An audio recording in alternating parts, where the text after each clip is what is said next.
ल हेर्नुहोस् साथीहरू, यहाँ चाहिँ नि अब सार्वजनिक यातायातलाई मात्रै यसरी यो 3 गुनेबाट बिचघाटामा ल्याएर उता डाइभर्ट गरिएको छ र सबै चाहिँ नि निजी गाडीहरूलाई मात्रै यहाँ छोडिएको छ। हेर्नु है, सबै निजी गाडीहरूलाई मात्रै यहाँ छोडिएको छ।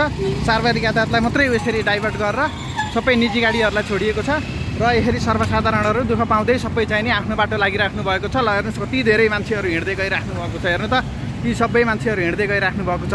के जनतालाई मात्रै दुःख दिने हो? एउटा जसको आन्दोलन भए पनि कमसेकम एउटा लेन त कमसेकम सार्वजनिक यातायातलाई खोल्न सकिन्थ्यो नि त। सार्वजनिक यातायात सधैँ मर कहाँ पर्ने, यसरी सार्वजनिक यातायातलाई नि दुःख दिइराख्ने, यो कहाँको प्रशासन हो सर?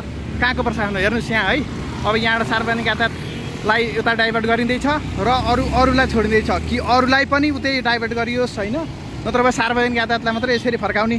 ल स्कुलका बसहरू नि हेर्नु होइन, स्कुलका बसहरू नि उता गइराखेको अवस्था छ होइन। तर के छ भन्दाखेरि यतापट्टि यी मोटरसाइकलहरूलाई मात्रै यता जान दिइराखिए होइन। के मोटरसाइकलको मात्रै राज्य हो? यसरी बिरामी मान्छेहरू यसरी हिँड्दै गइराख्नु भएको छ सार्वजनिक यातायात अहिले डाइभर्ट गरिदिएर होइन।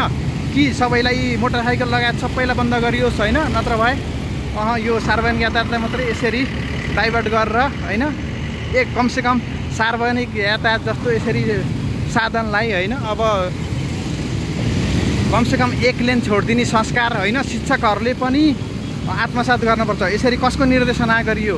मैले पटक 103मा फोन गर्दाखेरि त्यहाँबाट कुनै जवाफ आउन सकिरहेको छैन।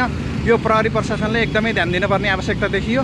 यदि फर्काउने हो भने, डाइभर्ट गराउने हो भने सबै चाहिने सार्वजनिक यातायात लगायत अरू सबै डाइभर्ट गरियोस् होइन, नत्र भए यसरी चाहिने अब निजी गाडीहरूलाई यसरी छोडिराखिए। अब निजीहरूको ठुला मान्छेहरूको मात्रै शासन छ यहाँ देशमा। हेर्नुहोस्, कारवालाहरू, मोटरसाइकलवालाहरू, अब यहाँ वरिष्ठ मान्छेहरू मात्रै जान पाइरहेका छन्। अब हामी जस्ता मान्छेहरू यहाँ जान पाउने अवस्था छैन।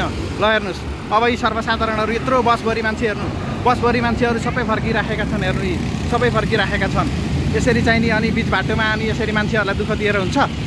यो कहाँको न्याय हो? यस्तो चाहिँ यस्तो एकदमै चाहिँ नि असंवेदनशील कामहरू यहाँ भइरहेको छ। यो जस्तै मोटरसाइकलहरू, यो कारहरू होइन, यिनीहरूको मात्रै राज्य रहेछ त देशमा। यिनीहरूले जे गरे हुने होइन। अब अरू सर्वसाधारणहरू यसरी अब उसलाई त एकदमै चाहिने होइन। सार्वजनिक यातायातको ल हेर्नुहोस् बिहाल, अब यी सबै मान्छेहरूको बिहाल हुँदैछ। सबै मान्छेहरू हिँडेरै जाने हुने, यिनीहरू सबैजना हिँडेरै जाने भनेर यसरी चाहिने अब खुट्टा लम्काइराखेको छन् होइन।